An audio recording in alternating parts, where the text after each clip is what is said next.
નમસ્કાર મિત્રો, ગુજુ હેલ્થ જર્નીમાં તમારું સ્વાગત છે। મિત્રો, શું તમારે વારંવાર બાથરૂમ કરવા માટે જવું પડે છે અને પરિણામે તમારી આખી રાત ડિસ્ટર્બ થાય છે અને તેના લીધે દિવસ દરમિયાન પણ તમને કામમાં તકલીફ પડે છે? અને જો આ વસ્તુમાં તમારો જવાબ હા હોય તો જાણી લો, આ તકલીફથી તમે એકલા જ નથી પીડિત। તમારા જેવા લાખો લોકો આ તકલીફથી પીડાઈ રહ્યા છે। આજના વિડીયોમાં હું તમારી સાથે શેર કરીશ અસરકારક 5 ઘરેલું ઉપચાર કે જે વસ્તુઓ ફક્ત આ તકલીફને જ કંટ્રોલ નહીં કરે પરંતુ તમારી યુરિનરી હેલ્થને પણ સામાન્ય રીતે સુધારશે। આથી સાથે જ મિત્રો, આપણે એ વસ્તુ પણ સમજીશું કે વારંવાર પેશાબ આવવા પાછળના મુખ્ય કારણ શું હોય છે અને અમુક ટિપ્સ પણ હું તમને આપીશ જે આ તકલીફને મેનેજ કરવામાં પણ તમારી ઘણી મદદ કરશે। તો ચાલો વિડીયોની શરૂઆત કરીએ અને આ તકલીફનો કુદરતી રસ્તો શોધવાની કોશિશ કરીએ। તો સૌથી પહેલાં આપણે એ વસ્તુ સમજવી ખૂબ જ જરૂરી છે કે વારંવાર આપણને પેશાબ શા માટે આવે છે। મિત્રો, પ્રોબ્લેમનું સાચું સોલ્યુશન આપણને ત્યારે જ મળે છે જ્યારે આપણને આ તકલીફના મૂળ વિશે ખબર હોય। ઘણી વખત તકલીફ તમારા શરીરની અંદર નથી હોતી, પરંતુ તકલીફ તમારા જ જીવન ધોરણમાં છુપાયેલી હોય છે। જેમ કે જો તમે જરૂરિયાતથી વધુ માત્રામાં પાણી પીતા હોય, અથવા તો તમે વધુ ચાના શોખીન હોય, વધુ માત્રામાં કોફી પીવાના શોખીન હોય, અથવા તો ઠંડા પીણા વધુમાં માત્રામાં પીવાની ટેવ હોય, અને આ બધી જ વસ્તુ તમારા મૂત્રાશયને વારંવાર તકલીફ આપતું હોય છે અને પરિણામે તમને વારંવાર પેશાબ જવાની ઉત્તેજના થતી હોય છે। એ ઉપરાંત અમુક મેડિકલ કન્ડિશન પણ જવાબદાર હોઈ શકે છે, જેમ કે ડાયાબિટીસ, જેમાં શરીર વધારાના શુગરને યુરિનના રસ્તા મારફતે શરીરમાંથી બહાર કાઢવાની ટ્રાય કરતું હોય છે। તેની ઉપરાંત યુરિનરી ટ્રેક ઇન્ફેક્શનમાં પણ મૂત્રાશયમાં ઘણી વખત તકલીફ થઈ જાય છે અને તમને વારંવાર પેશાબ કરવાનું મન થાય છે, અને સાથે જ ઘણી વખત મૂત્રાશયના ભાગમાં બળતરા જેવો અનુભવ પણ થાય છે। ખાસ કરીને જો પુરુષોની વાત કરવામાં આવે તો પ્રોસ્ટેટના વધવાના કારણે આ તકલીફ ઉત્પન્ન થઈ શકે છે। ખાસ કરીને જો મહિલાની વાત કરવામાં આવે તો પ્રેગ્નન્સી અને મોનોપોઝના સમયે શરીરમાં થનારા જે હોર્મોનલ સુધારા હોય છે તેના કારણે આ વસ્તુ થઈ શકે છે।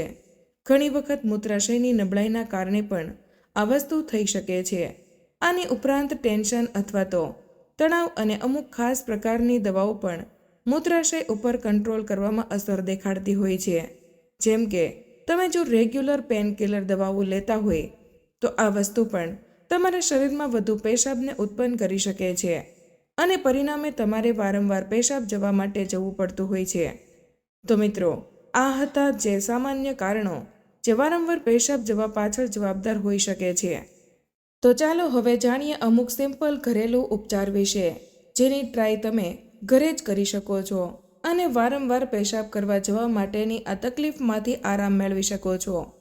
મિત્રો, આ ઘરેલું ઉપચાર વિશે જણાવતા પહેલાં હું તમને અમુક મહત્વની ટિપ્સ આપવા માંગુ છું જેનું અનુસરણ કરીને તમે આ તકલીફને સારી રીતે મેનેજ કરી શકશો અને થઈ શકે છે કે તમારે આ ઘરેલું ઉપચારનો ઉપયોગ કરવાની જરૂર પણ ન પડે।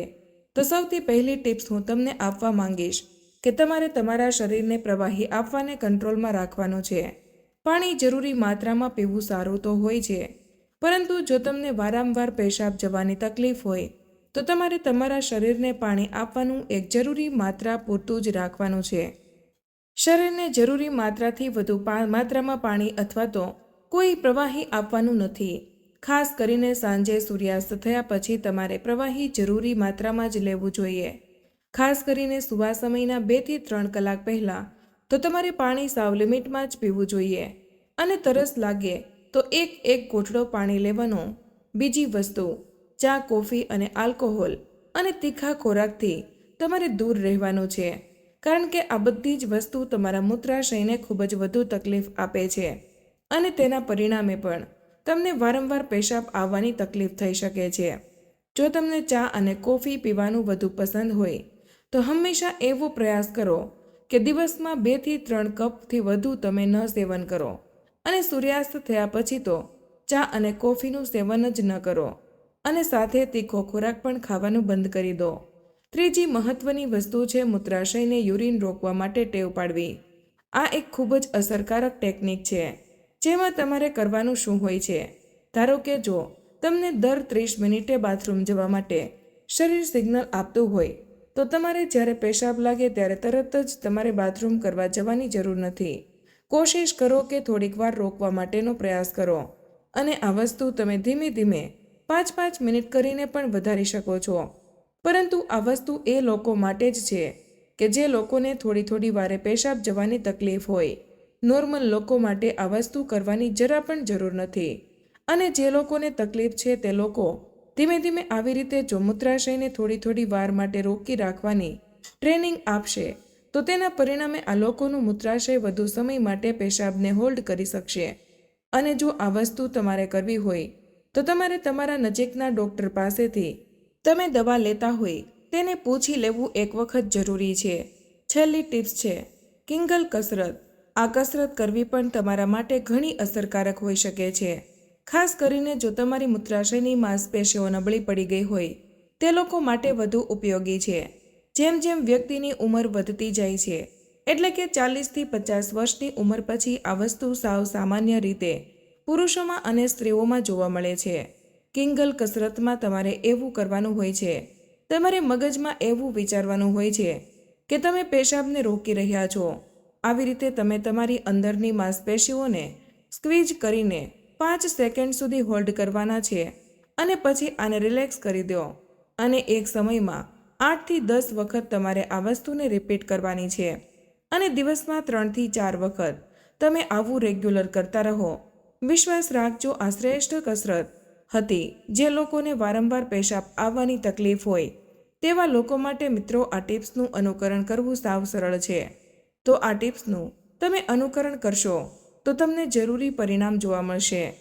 તો ચાલો હવે જાણીએ આ ટિપ્સને ફોલો કરવાથી પણ જો તમને પરિણામ ન મળતું હોય તો આપણે શું કરી શકીએ છીએ. તેના માટે અમુક ઘરેલું ઉપચાર છે જેનો પ્રયોગ તમે કરી શકો છો. તો સૌથી પહેલો ઘરેલું ઉપચાર છે ધાણાના બીજનું પાણી. સામાન્ય રીતે ધાણાના બીજને આપણે મહત્વ નથી આપતા. બધા લોકો આ બીજને સાવ સામાન્ય સમજતા હોય છે, પરંતુ આના આયુર્વેદિક પોષક તત્વ ખૂબ જ વધુ હોય છે. આ તમારા દ્વારા મૂત્રાશયને શાંત કરવાનું કાર્ય કરે છે. અને જો તમને મૂત્રાશયમાં બળતરા અથવા તો હળવું ઇન્ફેક્શન હોય તો એવા કિસ્સામાં પણ આ તમને ઘણી મદદ કરે છે. ધાણાનું પાણી બનાવવું સાવ સહેલું હોય છે.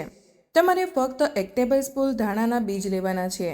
તમારે તેને આખી રાત માટે 1 ગ્લાસ પાણીમાં પલાળીને રાખવાના છે અને સવારે તે પાણીને ગળણી વડે ગાળીને તે પાણીને ભૂખ્યા પેટે પી લેવાનું છે. અને તમે ઈચ્છો તો તે પાણીને ઉકાળીને પણ પી શકો છો. તમે કોઈ પણ રીતે આ પાણી પીવો, બંને રીતે અસરકારક છે. આનો ઉપયોગ તમે દરરોજ રેગ્યુલર કરવાનો શરૂ કરો અને 1 અઠવાડિયાની અંદર જ તમને ફેરફાર જોવા મળશે. એટલા માટે 1 અઠવાડિયા સુધી દરરોજ સવારે રેગ્યુલર આ પાણી પીવાની કોશિશ જરૂર કરો. આ વસ્તુ કુદરતી અને સાવ સિમ્પલ છે. હવે વાત કરીએ બીજા ઘરેલું ઉપચારની, જે આમળા અને મધનું મિશ્રણ. આમળા ફક્ત તમારા મૂત્રાશયને મજબૂત જ નથી કરતું, પરંતુ તમારા યુરિનરી ટ્રેક ઇન્ફેક્શનને પણ અટકાવવાનું કાર્ય કરે છે અને તમારા શરીરને ઘણી બધી તાકાત પણ આપે છે. જો મધની વાત કરવામાં આવે તો મધ બેક્ટેરિયા નાશક ગુણધર્મ ધરાવે છે અને આની અંદર ઇન્ફેક્શનને દૂર કરવાની તાકાત હોય છે, જે તમારા મૂત્રાશયને શોધ પણ કરે છે.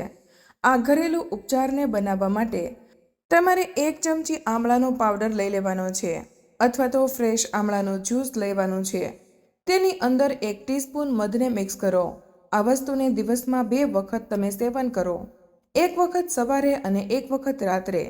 જો આ ઘરેલું ઉપચારનું તમે રેગ્યુલર અનુકરણ કરો છો તો યુરિનરી સિસ્ટમને ચોખ્ખી કરવામાં આ તમારી ઘણી બધી વધુ મદદ કરશે અને આનાથી તમારા આખા શરીરના રોગપ્રતિકારક શક્તિ પણ સુધરશે. તો આ કુદરતી રીતે મળતી વસ્તુને પણ તમે જરૂર ટ્રાય કરો. ત્રીજો ઘરેલું ઉપચાર છે અશ્વગંધા અને દૂધ. અશ્વગંધા તમારા શરીરમાંથી તણાવને દૂર કરવામાં મદદ કરે છે.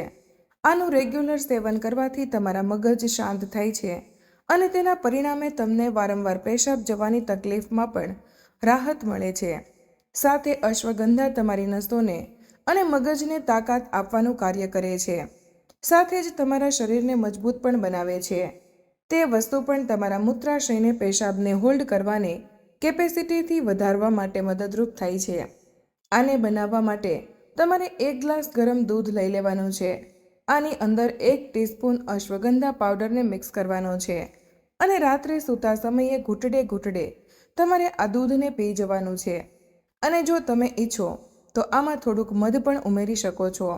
જો આ ઘરેલું ઉપચારનું તમે રેગ્યુલર અનુકરણ કરશો તો તમારા મૂત્રાશયની માંસપેશીઓ મજબૂત થશે, સાથે સાથે તમારા તણાવ પણ ઘટશે. વધારામાં તમને આનાથી નીંદર પણ સારી આવશે.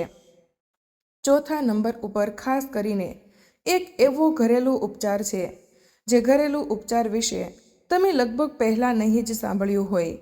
અને જો આ ઘરેલું ઉપચાર વિશે તમે સાંભળ્યું હોય તો કમેન્ટ કરીને જરૂર જણાવજો. તો આ ઘરેલું ઉપચાર છે દાડમની છાલનો પાવડર. જી હા મિત્રો, દાડમની છાલને સૂકવીને આનો પાવડર બનાવી લેવામાં આવે છે, જે મૂત્રાશયના ટોનને વધારે છે અને વારંવાર પેશાબ આવવાની તકલીફને કંટ્રોલ કરે છે.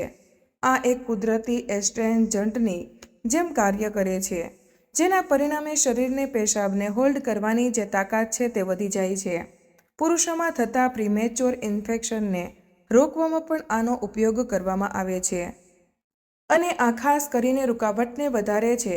અને આ જ વસ્તુના કારણે આ મૂત્રાશયમાં પેશાબને રોકવામાં મદદ કરે છે. આ ઘરેલું નુસ્ખાને બનાવવા માટે તમારે દાડમની છાલને તડકામાં સૂકવી દેવાની છે અને આ સારી રીતે સુકાઈ જાય એટલે પછી તેને મિક્સરમાં પીસી નાખવાની છે, જેનો તમારે સરસ પાવડર બનાવી નાખવાનો છે. અને આ પાવડર તમને બજારમાં તૈયાર પણ મળે છે, તમે ત્યાંથી પણ લઈ શકો છો. દરરોજ સવારે અને રાત્રે 1 ટીસ્પૂન આ પાવડર તમે પાણી સાથે મિક્સ કરીને અથવા તો દૂધ સાથે મિક્સ કરીને સેવન કરો. જો આ ઘરેલું ઉપચારનો રેગ્યુલર તમે ઉપયોગ કરશો તો 1 અઠવાડિયાની અંદર તમને નોટિસ કરી શકાશે તેવો ફેરફાર જોવા મળશે. તમારું યુરિન મૂત્રાશયમાં ધીમે ધીમે હોલ્ડ રહેવાનું શરૂ થશે અને જો પેશાબમાં બળતરા રહેતી હોય તો તે પણ ઘટી જશે. હવે છેલ્લે વાત કરીએ છીએ આપણા 5મા ઘરેલું ઉપચારની, અને જે વસ્તુ છે શતાવરી પાવડર. મિત્રો, આ એક એવી આયુર્વેદિક ઔષધિ છે જે ફક્ત તમારા મૂત્રાશયને જ નહીં, આખી પેશાબની વ્યવસ્થાને પુનર્જીવિત કરે છે. આ મૂત્રાશયની માંસપેશીઓને મજબૂત કરે છે અને યુરિનરી કંટ્રોલને સુધારે છે અને સાથે જ આ તમારા મગજને રિલેક્સ થવાનો અનુભવ કરાવે છે અને તમારા આખા શરીરને રિલેક્સ કરે છે. આ ઘરેલું ઉપચારને બનાવવા માટે 1 ગ્લાસ ગરમ દૂધ અથવા તો 1 ગ્લાસ ગરમ પાણી, તેમાં 1 ટીસ્પૂન શતાવરી પાવડરને મિક્સ કરી અને દરરોજ રાત્રે અને સૂવાના સમયથી થોડીવાર પહેલાં 1 વખત પીવો. તો મિત્રો, આ હતા આપણા 5 ઘરેલું ઉપચાર જે વારંવાર પેશાબ આવવાની તકલીફને કુદરતી રીતે કંટ્રોલ કરવામાં આપણી મદદ કરે છે.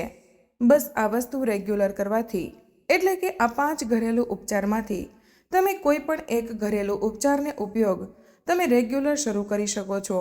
અને આ સાથે જ ઉપર જણાવેલી ટિપ્સને જરૂર ફોલો કરો અને મને વિશ્વાસ છે તમને પરિણામ જરૂર મળશે. અને જો મિત્રો તમને 1 અઠવાડિયામાં જ આ ઘરેલું ઉપચાર અને આ ટિપ્સથી કોઈ પણ જાતનો ફાયદો ન મળે અને લાગે કે સમસ્યા હજુ વધી રહી છે તો ફટાફટ તમારા ડૉક્ટરને મળી લેવું જરૂરી છે. અને બની શકે છે કે કોઈ બીજી મોટી તકલીફ પણ તમારા શરીરમાં હોય અને જે તકલીફને તમે સમજી ન રહ્યા હોય. તો મિત્રો, આજના વિડીયોમાં બસ આટલું જ. આજની આ માહિતી તમને કેવી લાગી અને આ વિડીયો કયા શહેરમાંથી સાંભળી રહ્યા છો તે કમેન્ટમાં જરૂર જણાવજો. વિડીયો પસંદ આવ્યો હોય તો વિડીયોને લાઇક અને તમારા મિત્રો સાથે શેર કરજો. ચેનલ પર નવા હોય તો ચેનલને સબસ્ક્રાઇબ કરવાનું ભૂલશો નહીં. મળીએ એક નવા વિડીયોમાં. ત્યાં સુધી બધાને જય શ્રી કૃષ્ણ. ધન્યવાદ.